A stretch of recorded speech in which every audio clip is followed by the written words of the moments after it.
Hello guys, मैं आपकी राधिका और एक सुंदर सा गीत लाई हूँ। समधी की गारी गीत है, आप लोग सुनिए। उनकी बड़ी आवभगत होती है आजकल। समधी की कितना भी व्यवस्था एक पिता कर देता है, पर जो है उनके भाव नहीं मिलते हैं, तो उनको अब भाव दिया जा रहा है। आप लोग गानों के माध्यम से देखिए और सुनिए, और कमेंट बॉक्स में भी बताइएगा गीत आप लोग को कैसा लगा। लाइनों पे विशेष ध्यान दीजिएगा, इस लाइनों में कितना स्वागत किया गया है समधी जी का।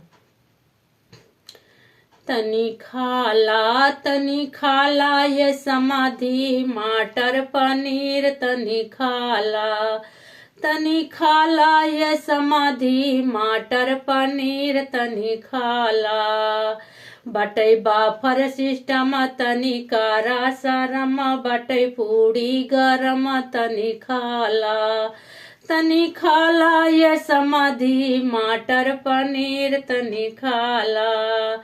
कहीं पूड़ी रखी है, कहीं कचौड़ी रखी है, और सलाद रखा है तोरे बहनी। कहीं नेबुआ चार रखा है, तनी चाट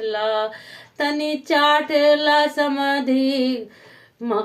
नेबुआ चार तनी चाट ला समधी। नेबुआ चार तनी चाट ला। तनी खाला ये समाधि माटर पनीर तनी खाला। बटै बाफर सिस्टम तनी करा सरम बटै पूड़ी गरम तनी खाला ये समाधि माटर पनीर तनी खाला ये अगुआ माटर पनीर तनी खाला।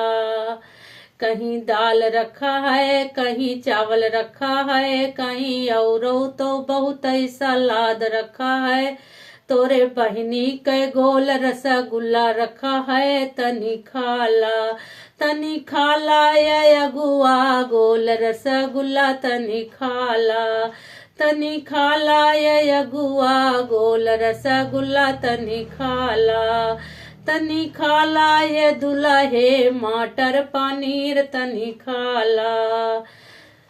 बटै बाफर सिस्टम तनी करा सरम बटै पूड़ी गरम तनी खाला ये दुल्हा माटर पनीर तनी खाला।